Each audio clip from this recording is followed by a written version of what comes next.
సంపదీ జగదాంపదీ శుక్లాం భరధరం విష్ణుం శశివర్ణం చతుర్భుజం ప్రసన్నవదనం ధ్యాయేత్ సర్వవిఘ్నోపశాంతయే. యస్యద్విరదవక్త్రాద్యాః పారిషద్యా పరశతం విఘ్నం నిఘ్నంతి సతతం విశ్వక్సేనం తమాశ్రయేత్. గోవింద గోవింద గోవింద.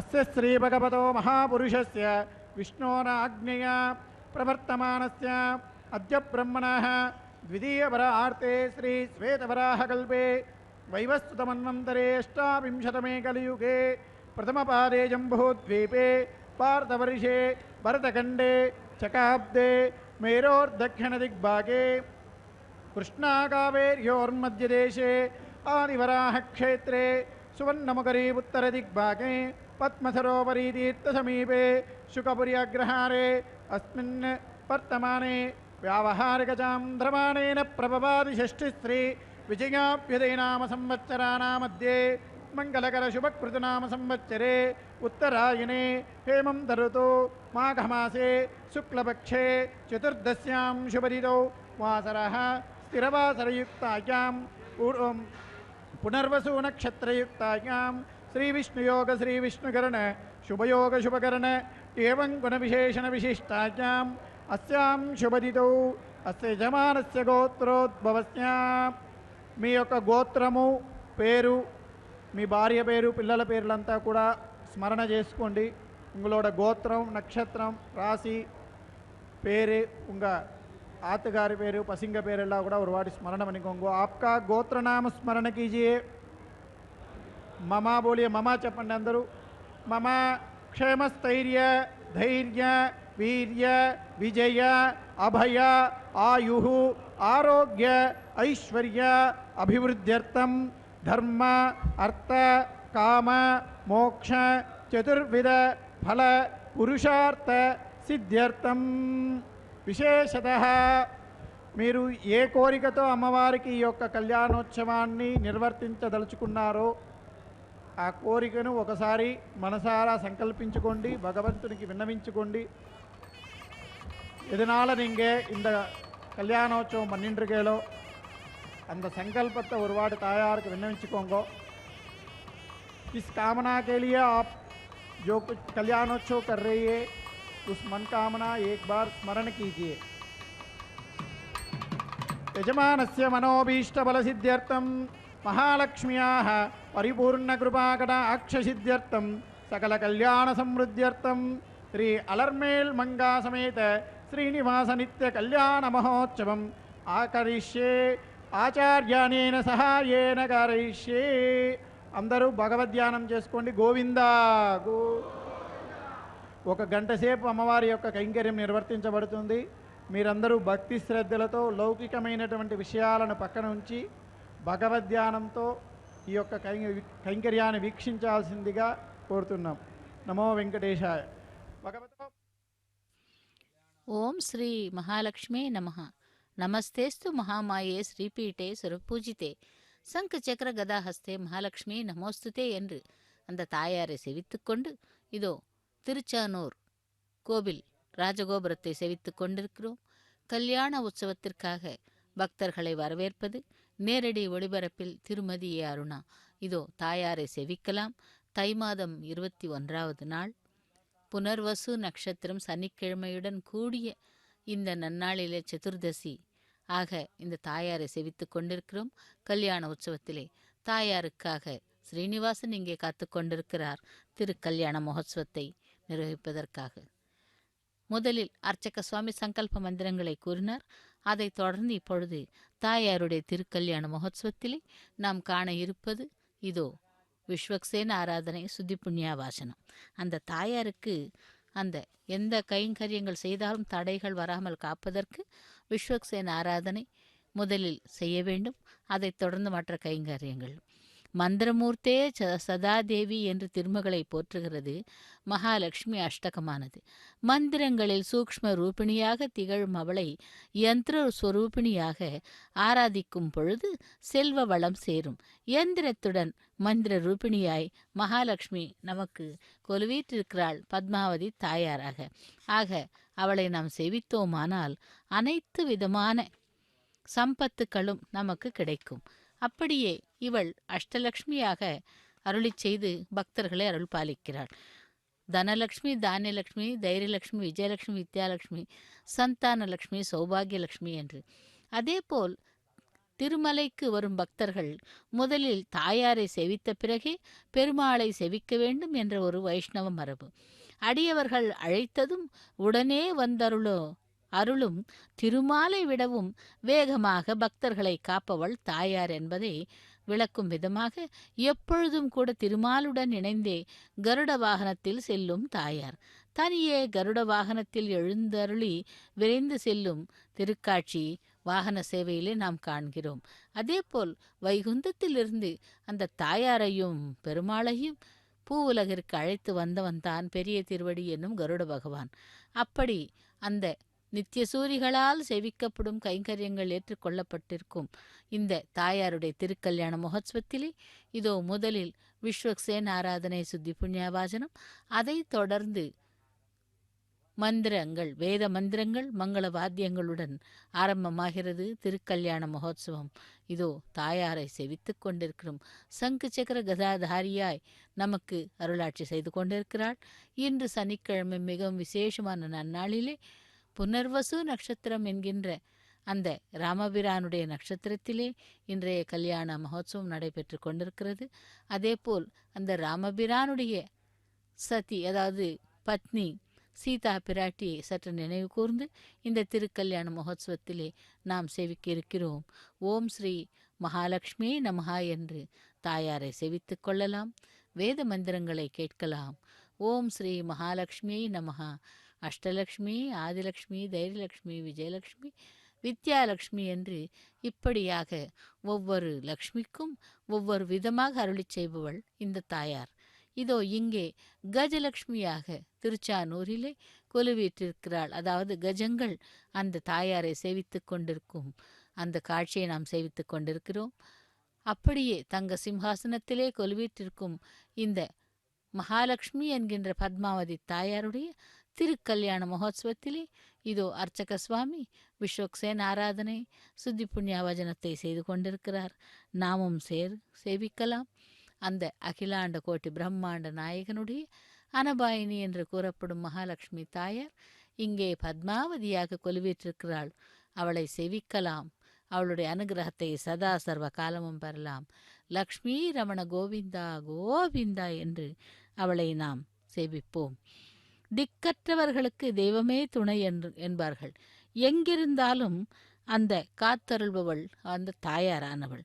அப்படி அந்த தாயாருக்கு நாம் நேரில் கைங்கரியம் செய்து சேவைகள் செய்தால் அவள் அருளிச் செய்வாள். எங்கே இருந்தாலும் சரி அந்த தெய்வத்தை, அதாவது அந்த தாயாரை நாம் மனதார நினைத்து செவித்தாலே போதும். மலை போல வரும் துன்பம் தூரியாக மறையும்.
क्षमसि विष्णवे त्वादिधेरादिक्षमसि विष्णवे त्वाग्नये त्वाराय स्फोटदावन्ने विष्णवे त्वासेनाय त्वामहृदे विष्णवे त्वायाते रामान् हविलायन्दिता ते विश्वा परिभूरस्तु यज्ञङ्गयस्वानप्रचरणस्तु वीरो वीरः विजरासो मनुर्यानदित्या सदोच्चदित्या सद आसीदवरुणोऽसि वृतवारुणमसि संयाद्देवानागं सख्यान्मा देवानामपदच्छित्स्मख्यापदये त्वा परिपदये त्वा गृह्णामि तनोऽत्रे त्वा गृह्णामि गृह्णामि दक्मन्नो ज्येष्ठाय त्वा गृह्णाम्यनाधृष्टमस्य नाधृष्यन् देवानामोजभिजस्ति वा अनभिजस्तेऽन्यमनुमे दीक्षा दीक्षापतिर्मन्यता मनुतपस्तपस्पतिरञ्जता सत्यमपकेशगोऽसु विते माधाः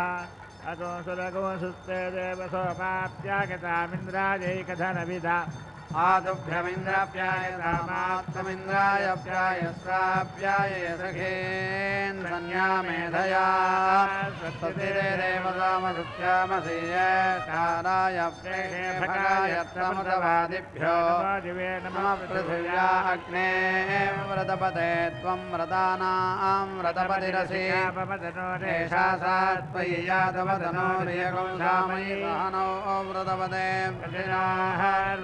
यादे अग्ने रुद्रयातनोस्तयानपाहि यास्ते स्वाहा यादे अग्ने यासया रजासया हराशया तनोर्वर्षिष्ठागक्वरेष्ठक्रं वचो अपावधीन् द्वेषं वचो अपावधीक स्वाहा त्रित्रायणे मे सिद्धित्रायणे मे शिवतान्मानादितमवतान्मां व्यथितम् विदेरग्निर्नभो नामाग्ने अङ्गिरोजस्यां पृथिव्यामस्यायुषाणां नेह्यत्तेनाधृष्टन्नाम यज्ञयन्तेन त्वादधेग्ने अङ्गिरोजो द्वितीयस्यां पृथिव्यामस्यायुषाणां नेह्यत्तेनाधृष्टन्नाम यज्ञगन्तेन त्वादधे गम्भीरसि महिषीरस्य रुप्रधस्वरुते यज्ञपति प्रसताम् प्रवासि देवेभ्यः सुन्धस्वदेवेभ्यः सुन्धस्वेन्द्रघोषस्तावसभिः पुरस्तात् पादो पितृभिर्दक्षिणतः पादु प्रचेतास्त्वा रुद्रैः पश्चात् पादु विश्वकर्मा त्वादित्यैरुत्तरतः पादु शिकुंहेरसिपत्नसाहि स्वाहा शिकुंहेरसि सुप्रजावनि स्वाहा शिकुंहेरसि रायस्फोटवनि स्वाहा शिकुंहेरस्यादित्यवनि स्वाहा शिकुंहेरस्य देवान् देवयते यजमानाय स्वाहा भूतेभ्यस्त्वा विश्वायुरसि पृथिवीन्द्रगंहा ध्रुवक्षितस्यान्तरिक्षन्द्रगंहाच्युतक्षितसि दिवन्द्रगंहाग्ने भस्मास्यग्ने पुरीशमसि युञ्जते मन उदयुञ्जते धियो विप्रा विप्रस्य बृहतो विपश्चितः महे देवस्य वेदो परिष्टुतिः वाग्देवदुर्यागुणावदेवस्तुतो देवेश्वाघोषेतामानो वीरो जायताम् कर्मण्यो जगो सर्वेनु जीवामयो बहु नाम सत्त्वसि इदमेतन्विचक्रमे तेधानि दधे पदम् यमोढमस्य वागुंसुत इदावतीधे नमदेः भूतं सूर्यवशिनी मनवेगशस्ये यस्कप्नात्रोदशी विष्णवे ते दाधारपृथिवीमभितो मयोघैः राजे प्रेतमत्थरं कल्पयन्ति ऊर्ध्वं यज्ञन्नगतं मादेक्मरतमत्र रमेधां मर्त्मन् पृथिव्यादिवो वा विष्णुत वा पृथिव्या हो वा विष्णुत वा अन्तरिक्षाद्धतो गणत्वमभिर्वदतेना प्रयच्छ दक्षिणातो दधव्यात् एकान्नकं वीर्याणि प्रवोचं यपार्थिवानि विममेरजागं सियो अस्कभायदुत्तरकं सधस्थं विचक्रवाणस्ते धोरगायो विष्णोरराटमसि पृष्ठमसि विष्णोऽस्न्यप्रेसो विष्णोऽस्योरसि विष्णोऽध्रुवमसि वैष्णवमसि विष्णवे त्वा पुनर्षवाज प्रतिदिन्न पृथ्वीं याहि राजे बाबवाको इभेना ऋष्वेमनप्रतिदिन्द्रो नानोऽस्तासि विद्यरक्षसस्तविष्ठैः तव भ्रमास आदुर्यापदञ्जनस्पृशसृदासोऽसुजानः रोडश्चग्ने जिह्वा पतङ्गानसन्दिता विसृज विश्वगङ्गाः तदिस्पसा विसृजतोन्नितमो भवापायुर्विश्वा अस्यादभ्याम् यो नो दूरे अगतकं सायान्त्यग्ने मागिष्ठे व्यधिराधर्षीत् मुदग्ने दिक्षप्रत्यादनुष्मन्यमित्रागम् ओषतार्तिग्महेते यो न अराधिकं समिधानचक्रे नीचातन्धक्ष्यत सन्नशुष्कम् ऊर्ध्वो भव प्रतिविद्याध्यस्मदा विष्णुर्स्वादैव्यान्यग्ने अवच्छिरातनुहिजाचूनान्यापि मजामि प्रमणेः शत्रून् तदे जानानुसमदीयवेक्षजीवते ब्रह्मणे गातमैरदे विश्वान्यस्मै हृदिनानि राजोद्युम्नान्यो विदुराभिद्योत् वेदग्नेस्तु भृगस्तु दारुणगस्तानित्येन हविजाजमुक्षैः विप्रीतिस्वहायुषुरोणे विश्वेदस्मै हृदिनासासदिष्टिः अद्यामिते सुमतिङ्घ शर्वाक्षन्ते वावादाजरतामियङ्गीः तुस्वास्वादुरधामर्जयेमास्मै क्षत्राणि धारयेरणद्योन् यत्रा भूर्याचरेतु पद्मन्दोडावस्तद्दी दिवागं समनुज्योन् ीरन्दस्याल्पुनरुत्तमेमाभित्युम्नाथशिवागं धोजनानाम् यस्यास्वस्वस्विरन्याग्नमुपयादि वसुपचारथेन तस्य त्राता भवति तस्य सखायस्तः जिच्छमानुषक्तुजोषते आहारजामि बन्धुतावजोभिस्तन्मा वितर्कोदमातन्वियाय वर्णा अस्य वददर्शयैर्देहोदर्यविष्ठशुक्रवदमूनाः अश्वप्रजस्तरणयः सुसेवा चन्द्रासो वृका अश्वविष्ठाः ते कायवः सद्भयञ्जो निहत्याग्ने तवनः पान्तमूरा ये पायवो मामदेयन्ते अग्ने पश्यन्तो अन्धं दुरितादरक्षन् रक्षता सुकृता विश्ववेदादिप्सन्त हिर्दृपवो नाह देभुः वजावयकोषधन्यस्तोतास्तव प्रणीत्यस्यामवाजाने उभासकंसासूदय सत्यदातेनुष्ठजागनुष्यक्रयाण अजाते अक्के समिधा विधेमप्रतिस्त्वमगसस्य बानन्दुभाजा दाहासुसो रक्षसपाक्यस्मान् गृहो निदामित्रमहावद्यात् रक्षोहणं वाजिनमादिहर्मित्रं प्रसिष्टमुपयामि शर्मा शिशानाग्ने कृतभिस्समिद्भस्वनोदिवादर्षः पातनक्तान् त्यक्तिराभिर्विश्वानि गृणते महित्वा प्रादेवीर्मायाः सहते दुरेवाशिषिते शृङ्गे रक्षसे निक्षे उतस्वानासो दिविषन्त्वग्ने तिग्मायुधा रक्षसे हन्तवाहो मदेतिरस्य प्ररुजन्ति भामानवरन्ते परिबाधो अदेवीः देवश्चुत्थादिविदप्पसवेश्विनार्बाहुभ्याम् ओष्णाहस्ताभ्यामादते फलिरसिनारिरसे परिलिखिताराधय इदमहगं रक्षसो ग्रीवापि गृन्तामि योऽस्मान्वेष्टयञ्च वयं विस्म इदमस्य ग्रीवा अपि गृन्तामि दिवे त्वान्तरिक्षाय त्वा पृथिव्यै त्वा सुन्धतां लोकः पितृषदनो यवोऽसि यवजात्पत्वेषो यवयाराते पितृनागं सदनमस्युद्दिवग्रस्तभानान्तरिक्षं व्रणा पृथिवीन्द्रगं हज्युतानस्त्वा मारुतो विनोदो ध्रुवेण धन्मना ब्रह्मवनिन्त्वा क्षत्रवनिगं सुप्रजावनिगं रायस्पोषवनिं पर्योहामि ब्रह्मदृगंह क्षत्रन्द्रगंह प्रजान्द्रगंह रायस्पोषन्द्रगंह घटेन द्यावा पृथिवी आपृणेधामिन्द्रस्य सदोऽसि विश्वजनस्य छाया परित्वागिर्वणो गिर इमा भवन्तु विश्वतो वृद्धा युवनवृद्धयो जुष्टा भवन्तु जुष्टय इन्द्रस्य स्योरसेन्द्रस्य ध्रुवमस्यैन्द्रमसीन्द्राय त्वा रक्षोहनो वलगहनो वैष्णवान् खनामीदमहन्तं वलगमुद्वपामि यन्नः समानो यमसमानो निजघाने जमे नमधरं करोमि यो नः समानो यो समानो राति यदि गायत्रेण छन्दसावबाढो वलगः तन्नो सह विराडसि सुपत्नः सम्राडसि भ्रातृयः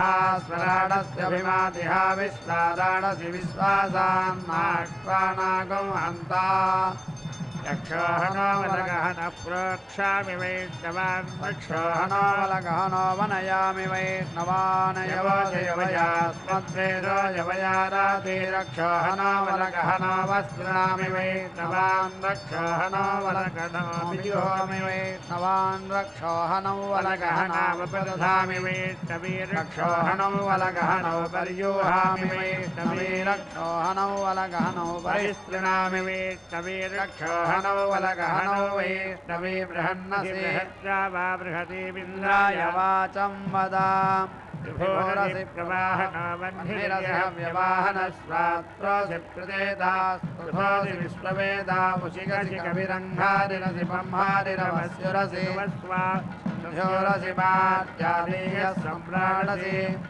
कृशानुपरिषज्योऽसि पवमानप्रदक्वासि नभस्वानसम्पृष्टोऽसि हव्यसोदरतधामासि ब्रह्मज्योतिरसि सुवर्धामाजोऽस्येकपादहिरसि बुद्धियो रौद्रेणानीकेन पाहिमाग्ने बिभ्रीमा मामाहिकंसीः प्रकंसामतनाकृभ्यो द्वेषाभ्यान्यकृतेभ्य पुरयन्तासि वरोधक्ते स्वाहा जुषाणो अब्दुराज्यस्य स्वाहायन्न अग्निर्वरिवक्षुणा त्वयं रथः पुरयेतु प्रभिन्दन् अयकौ शत्रूञ्जयतु जर्हृषाणोऽयं वाचं जयतु वाचसातौ पुरवेष्णो विक्रमस्वो वृक्षयाय घृताङ्घृतयोनेऽपि वप्रप्रयज्ञपतिन्दिरा सोमो जिगादिगातु विद्देवानामेति निष्कृतभृतस्य योनिमासदमदित्याः सदोऽस्यदित्याः सद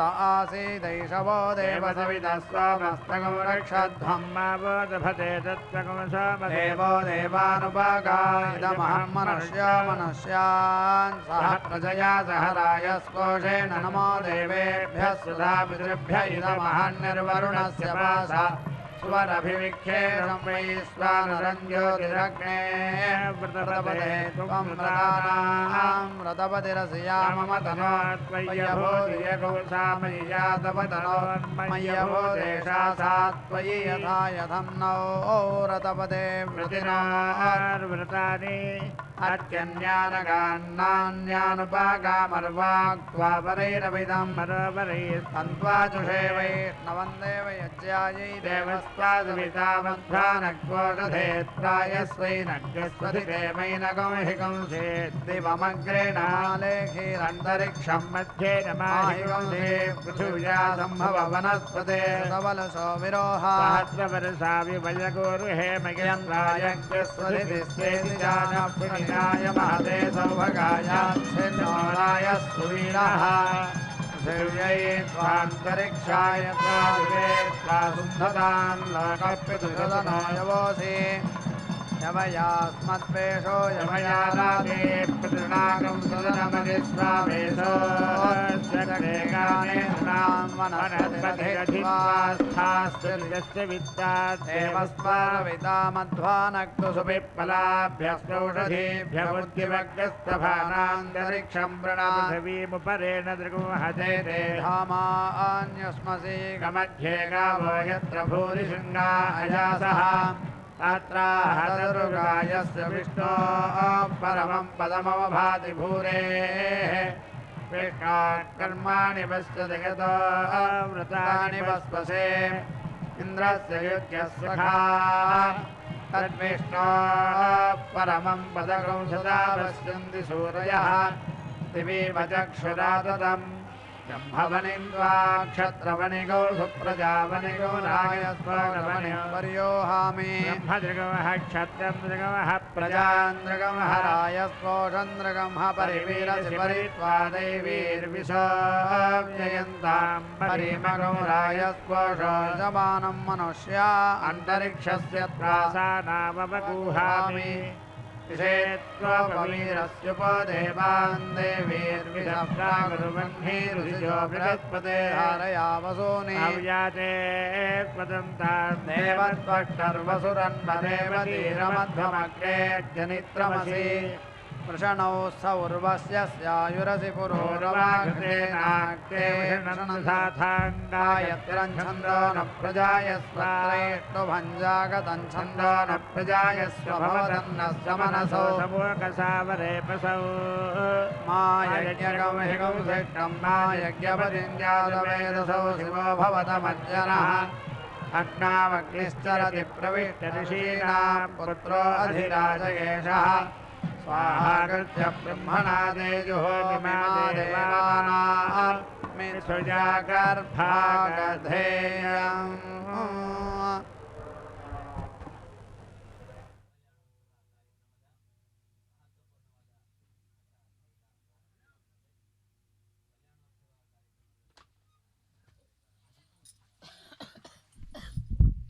ஓம் ஸ்ரீ மகாலட்சுமியே நமஹ. தாயாருடைய திருக்கல்யாண மகோத்சவத்திலே நாம் இப்பொழுது மகா சங்கல்பம் கன்னியாதானம் ஆகிய கைங்கரியங்களை சேவிக்க உள்ளோம். அந்த பகவானுடைய திருவடிகளை ஜலத்தால் அலம்பி சுத்த க்ஷீரத்தால் அபிஷேகம் செய்து அதன் பிறகு தாயாருடைய கரங்களை அந்த பகவானின் திருக்கரங்களில் வைத்து மகா சங்கல்பம் சாலங்கிருத்த கன்னியாதானம் என்ற கைங்கரியத்தை அர்ச்சக சுவாமி செய்து கொண்டிருக்கிறார். அதாவது ஒரு பெண்ணாக பிறந்தவள் புகுந்த வீட்டிற்கு செல்லும் பொழுது அவளை தாரை வார்த்து கொடுப்பார்கள். அப்படி செய்யும் கைங்கரியமே சாலங்கிருத்த கன்னியாதானம். அந்த சாலங்கிருத்த கன்னியாதானத்தை செய்தால் 21 தலைமுறைகளுக்கு அந்த வம்சமானது செழிக்குமாம். அப்படி செய்யும் கைங்கரியமே இப்பொழுது நாம் சேவித்து கொண்டிருக்கிறோம். அந்த திருவேங்கடவன் என்கின்ற ஸ்ரீனிவாசனுக்கு பத்மாவதி தாயாரை தாரை வார்த்து கொடுக்கும் கைங்கரியமே இந்த மகா சங்கல்பம் கன்னியாதானம்.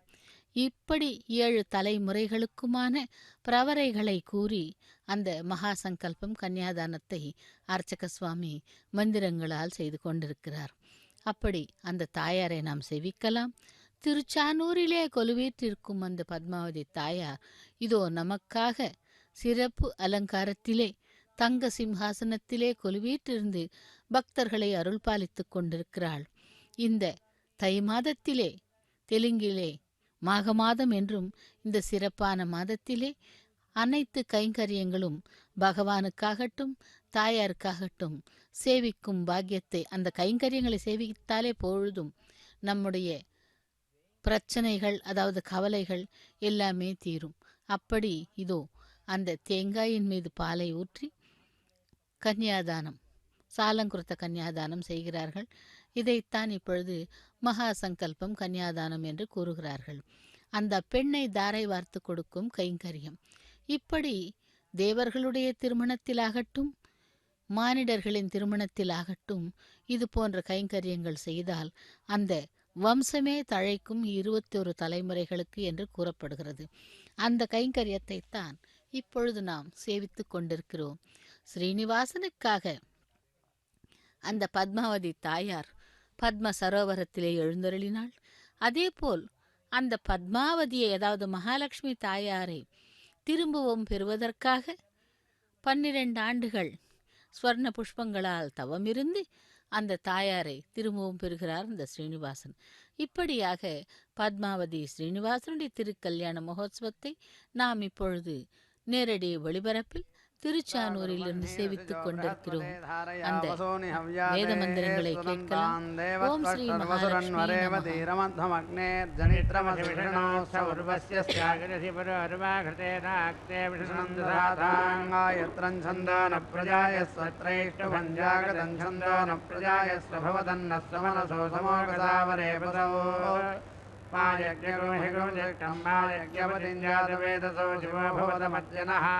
अग्नावग्निश्चरति प्रविष्टऋषीणां पुत्रो अधिराजयेषः स्वाहाकृत्य ब्रह्मणा तेजुहोमिमा देवानां मिथुजागर्भागधेयम् आददऋतस्य त्वादेवः विश्वासेनारभेदर्षामानुषानभ्यस्तोषधेभ्यः प्रोक्षाम्यपां पेरुरसि स्वात्तञ्चित्सदेवकमहव्यमापो देवे स्वदतैनकं सन्ते प्राणो वायुना गच्छता कुं संयजत्रैरङ्गानि संयज्ञपतिराशिषा घृतेनाक्तौ देवतीर्यज्ञपतिं प्रियदावि सतोरो अन्तरिक्षहजोर्देवेन वादेनास्य हविषस्मनाय समस्य तनुवा भव वर्षीयो वर्षीयसे पृथिव्या सम्प्रजवाहि नमस्तादानानर्वा प्रेहि घृतस्य कुल्यामनु सह प्रजया सह रायस्पोषेणापो देवी शुद्धायुवः शुद्धायूयं देवागमोद्भगं शुद्धा वयं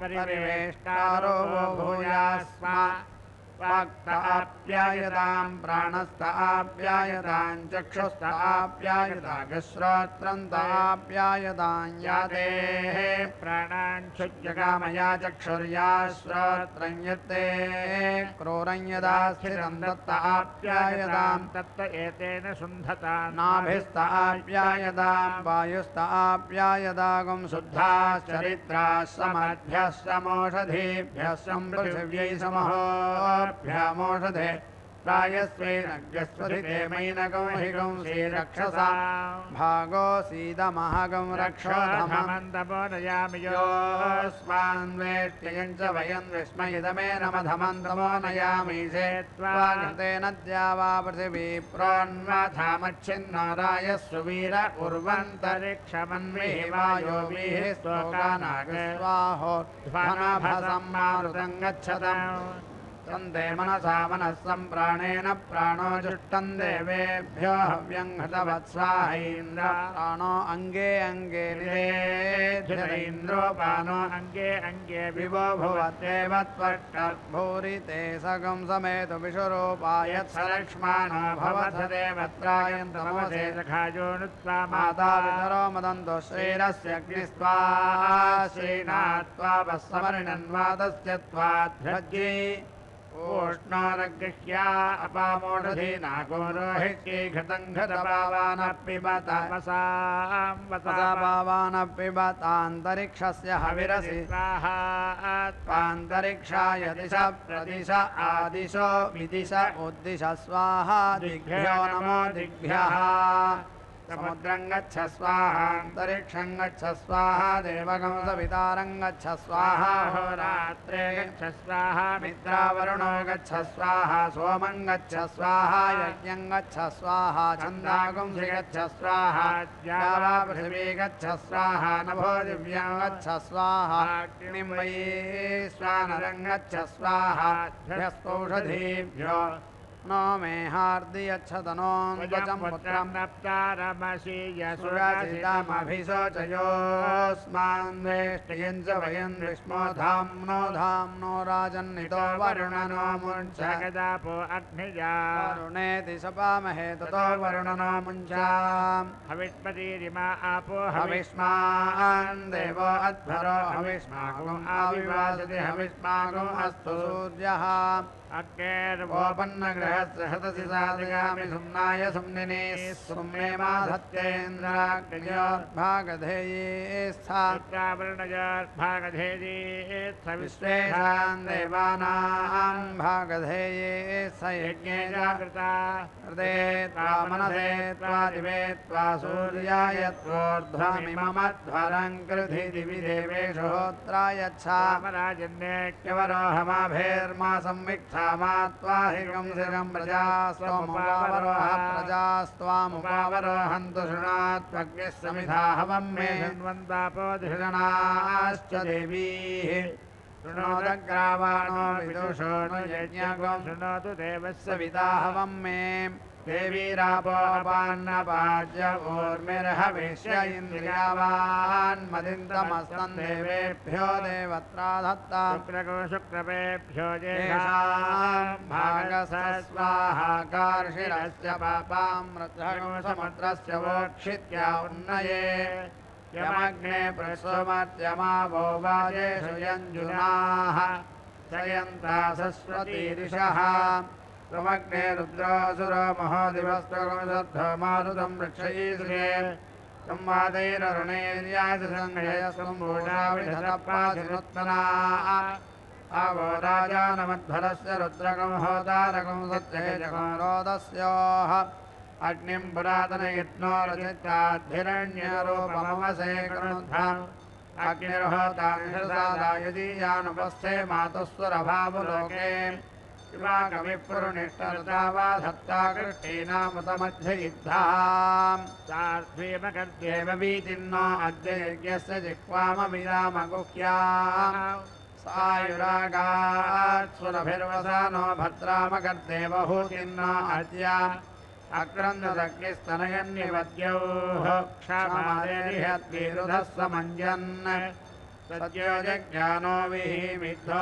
अक्षदारोदसी भानुना भात्यन्तः स्वे वसूनि पूर्वणीकः तद्दोषावस्तोरेरिरे यज्ञिया सह क्षामेव विश्वा भुवनानि यस्मिन् सकं सौभगानि दधिरे पावके तुभ्यन्ता अङ्गिरस्तमविश्वाः सुक्षितयः पृथक् अग्ने कामाय येमिरे अस्यामतङ्गाममग्ने तवोत्यस्यामदैगं नैव सुवीरम् अस्यामवाजमभिवाजयन्तोऽस्यामद्युम्नमजराजरन्ते श्रेष्ठञ्यविष्ठभारताग्ने द्युमन्तमाभरा वसोपुरस्पृहगौरयेम् तस्पिजानस्तन्यतो रोचनस्था अजरेभिर्नानदद्भिर्यविष्ठः यः पावकः पुरुतमः पुरूणि पृथोऽन्यग्निरनुजाति भर्वन् आयुष्टे विश्वतो दधदयमग्निर्वरेण्यः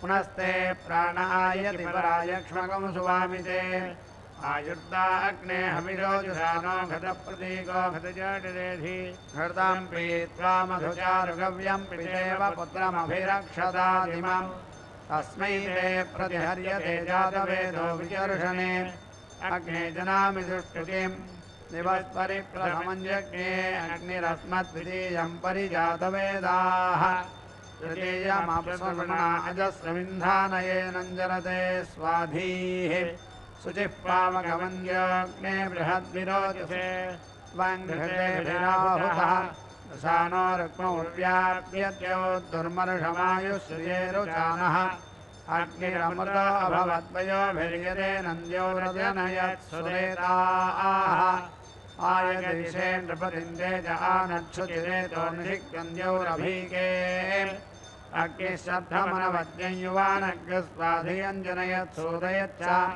सतेजीयसा मनसा त्वोत उत शिक्षस्वपत्यस्य शिक्षोः अग्नेरायोनृतमस्य प्रभूतो भूयामते दुष्टुतयस्तवस्वः अग्ने सहन्तमाभरद्युम्नस्य प्रासहारयिम् विश्वायश्चर्षणीरभ्यासापादेषु सासहते तमग्ने मृतनासः गौरयिगुं सहस्व आभराम् प्रगृह्हि सत्य अद्भुतो दातावाजस्य गोमतः उक्षान्नाय वसान्नाय सोमपृष्ठाय मेधसे स्तोमैर्विधेमाग्नये पद्माहिषो नो अस्यत्मसद्वा चक्रे अग्निर्जनुषाज्मान्नम् सत्त्वन्नवोर्जस न ऊर्जन्धाराजेव चेरवृके क्षेष्यन्तः अग्न आयोगं शिववस आसुवोर्जमिषञ्जनः आरे बाधस्वदुच्छुनाम् अग्ने भवस्वस्वपा अस्मे वर्तस्वीर्यम् दधत्पोषकं रयिं मये अग्ने पावकरोचिषा मन्द्रया देव जिह्वया आदेवानवक्षयक्षिजा सनः पावकदीदिवोऽग्ने देवागं इहावः त्वयज्ञगं हविश्चनः अग्ने शुचिव्रततमः कविः श्रुतिरोचत आहुतः उदग्ने शुचयस्तव शुक्राभ्राजन्तैरते तव ज्योतिर्गस्यत्ययाः आददे ग्रावास्यध्वरकृत्येवेभ्यो गम्भीरमिमध्वरं कृत्युत्तमेन पविनेन्द्राय सोमकं शुश्रुतं मधुमन्तं पयस्वन्तं मृत्युवनिमिन्द्राय त्वा वृत्रघ्न इन्द्राय त्वा वृत्रतुर इन्द्राय त्वाभिमादिघ्न इन्द्राय त्वादित्यवत इन्द्राय त्वा विश्वदेव्यावते स्वात्रास्थवृत्रतुरो राधो गोर्तामृतस्य पत्नीस्ता देवीर्देवत्रे मां यज्ञं दत्त्वा बहुता सोमस्य पिबतो बहुतो युष्माकं सोमः पिबतु यत्ते सोमपृथिव्यां यदुरावृन्तरिक्षे तेनास्मै यजमानायोरुराजा कृत्यधिदात्रे वोचोदशने वीडो सती वीडये धामोज्यं दधाधामोज्यं मे दत्तं मा वागो हिकं सिकं मामाहिकं सिक्तं रागभागुतकधराक्तास्तादिसहाधावन्तं वनीश्वरा यत्ते सोमादाभ्यन्नामजागृविदस्मै देवो सोमाय स्वाहा वाचस्पतये भवस्तवाजन्मषा विष्णागुंसुभ्याङ्गभस्तिभूतो देवो देवानां पवित्रमसि येषां भागोऽसि तेभ्यः स्वाङ्कृतोऽसि मधुमतेर्नैषस्कृति विश्वेभ्यः स्वेन्द्रियेभ्यो दिव्येभ्यः पार्थिवेभ्यो मनस्त्वाष्टोर्वन्तरिक्षमन्विः स्वाहा त्वा ध्रुवसूर्याय मरीचिभेभ्य एतदेयोनिः प्राणाय त्वा पयामगृहीतस्यन्तर्गच्छमघवन् पाहि सोममुरुष्यदागस्मिडोमिजस्वान्तस्ते दधामि द्यावा पृथिवी अन्तरुर्वन्तरिक्षकं सजोषा देवीरवरैः परैः सान्तर्यामे मघवन्मादयस्व स्वाङ्कृतोऽसि मधुमतेर्नैषस्कृति विश्वेभ्यः स्वेन्द्रियेभ्यो दिव्येभ्यः पार्थिवेभ्यो मनस्त्वाष्टोर्वन्तरिक्षमन्विः स्वाहा त्वा सुभवः सूर्याय एष तेजो निरपाणाय त्वा आवायो भूषसुचिवा उपनः सहस्रं ते नियुतो विश्ववारा ओटे अन्धो मध्यमयामि यस्य देवदधिते पूर्वपेयम् वयामगृहीतोऽसि वायुवेन्द्रवायो इमे सुताः उपप्रयोभिदागतमिन्दवो वामसन्तिः वयामगृहीतोऽसीन्द्रवायुभ्यां निःसजोषाभ्यां त्वा यत्सम्भूतं भूतं चित्रकेतप्रभानाभान् सम्भान् ज्योतिष्माकस्तेजस्वानादवग्रस्तवन्नभितवन् रोचनो रोचमानः शोभनः शोभमानः कल्याणः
శ్రీ వెంకటపతి అలమేలు మంగయును కదిసియున్నారు తమకమున పెండ్లికిని అదే శ్రీ వెంకటపతి అలమేలు మంగయును కదిసియున్నారు తమకమున పెండ్లికిని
చదువరో తక్కక జేగట వేసి తప్పకుండాను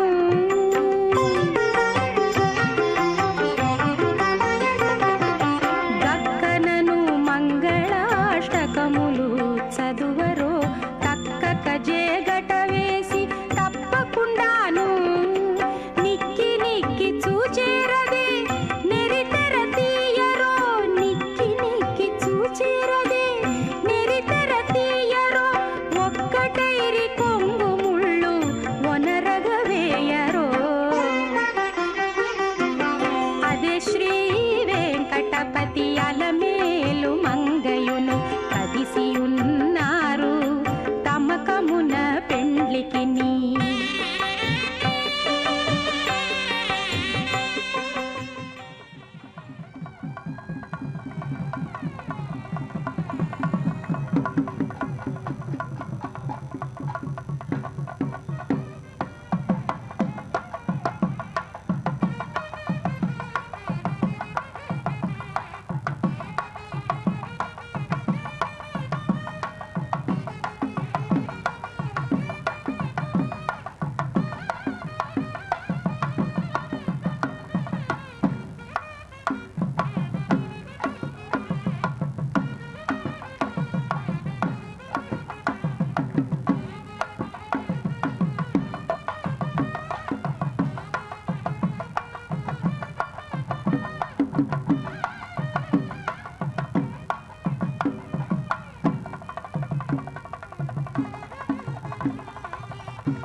विनिदावरुणासुतस्वामरुतावृथा ममेदिह श्रुतगुहवम् वयामगृहीतोऽसि मित्रावरुणाभ्यां द्वेषदेयो निरृतायुभ्यां त्वा यावाङ्कसामसुमत्यस्विरासूनुदावती तया यज्ञं मिमीक्षतम् वयामगृहीतोऽस्य स्विभ्यां द्वेषदेयो निर्माद्वीभ्यां त्वा प्रातर्युजौ विमुच्ये धामस्विनावेह गच्छतम् अस्य सोमस्य पीतये वयामगृहीतोऽस्य स्विभ्यां द्वेषदेयो निरस्विभ्यां त्वाम् अयं वेनश्चोदयत्पुष्टिगर्भात् ज्योतिर्जरायो रजसो विमाने इमामपागुं सङ्गमे सूच्यस्य शिशुं न विप्रामतिभिरिहन्ति वयामगृहीतोऽसि सन्नायत्वेषुतेजो निर्वीरतां पाहि तं प्रत्नथा पूर्वथा विश्वथेमथा ज्येष्ठदादिं मरीषदगं सुवर्विदं प्रति चीनं रजनन्दोह सङ्गिर मानो यासो वर्धसे वयामि गृहीतोऽसि मर्काय त्वैषते योनिः प्रजा पाहि ये देवा दिव्येकादशस्तपृथिव्यामध्येकादशस्थाक्षुरुतो मिहिनीकादशच्छते देवा यज्ञमिमञ्जुषद्धो वयामि गृहीतोऽस्याग्रेणोऽसि स्वाग्रेणो जिन्वयज्ञपतिमभिसमना पाहि विष्णस्त्वां पातु विशन्त्वं पाहीन्द्रियेणैषु तेजो निर्विश्वेभ्यस्त्वा देवेभ्यः त्रिगं सत्रयश्च गणिनो रुजन्तो दिवगं रुद्रापृथिवीं च सचन्ते एकादशासो अप्सुषुतः सोमञ्जुषन्ताकं सवनाय विश्वे उपयाम गृहीतस्याग्रेणो स्वाग्रेणो जिन्वयज्ञपतिम् अभिसवना पाहि विष्णस्त्वां पातु विशन्त्वं पाहीन्द्रियेणैषु तेजो निर्विश्वेभ्यस्त्वा देवेभ्यः वयाम गृहीतोऽसीन्द्राय त्वा बृहद्वते वयस्वत उक्षायुवे यत्त इन्द्र बृहद्वयस्तस्मै त्वा विष्णवे त्वैषतेजोनिन्द्राय त्वोक्षायुवे मूर्धानन्दिवारतिं पृथिव्या वै स्वादरमृताय जातमग्निं कविगं सम्राजमतिसिञ्जनानामासन्नापात्रं जनयन्त देवाः वया गृहीतोऽस्यग्नये त्वा वैश्वानराय ध्रुवोऽसि ध्रुवक्षितिर्ध्रुवानां ध्रुवतामोच्युतानामच्युतक्षित्तम एष तेजोनिरग्नये त्वा वैश्वानराय मधुश्च माधवश्च शुक्रश्च शुचिश्च नभश्च नभश्चेषश्चोर्जश्च सहश्च सहस्यश्च तपश्च तपस्यश्चोपयाम गृहीतोऽसि सकं सर्पस्य गुहस्पत्याय त्वा इन्द्राग्नि आगतकं सुतङ्गीर्भिर्नभो वरेण्यौ अस्य पातं धियेषिता वयां गृहीतोऽसीन्द्राग्निभ्यां त्वेष तेजोनिरिन्द्राग्निभ्यां त्वा ओमाधश्चर्षनिहृतो विश्वे देवास आगता दाश्वागं सोदासुषस्तां वयां गृहीतोऽसि विश्वेभ्यस्त्वा देवेभ्य एष तेजोनिर्विश्वेभ्यस्त्वा देवेभ्यः पूर्णाहुतिमुत्तमाञ्जुहोति सर्वमेवोर्नाहुतिः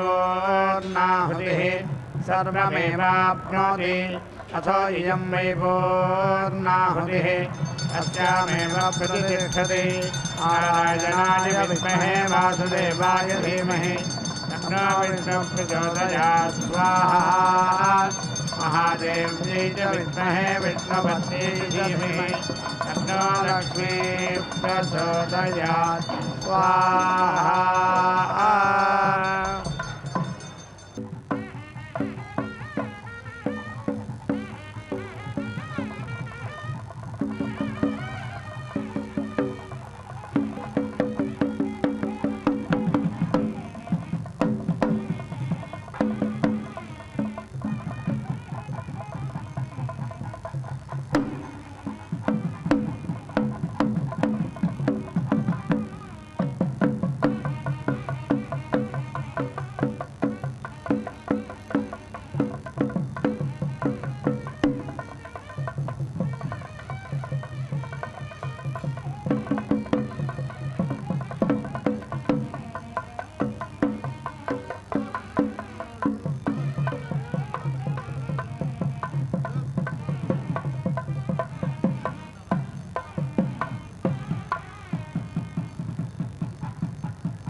विना वेङ्कटेशं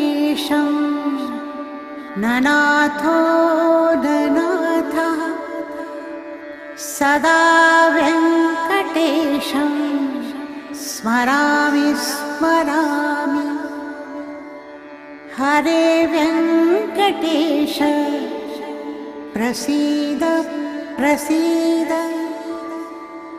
प्रियं वेङ्कटेश प्रयच्छ प्रयच्छ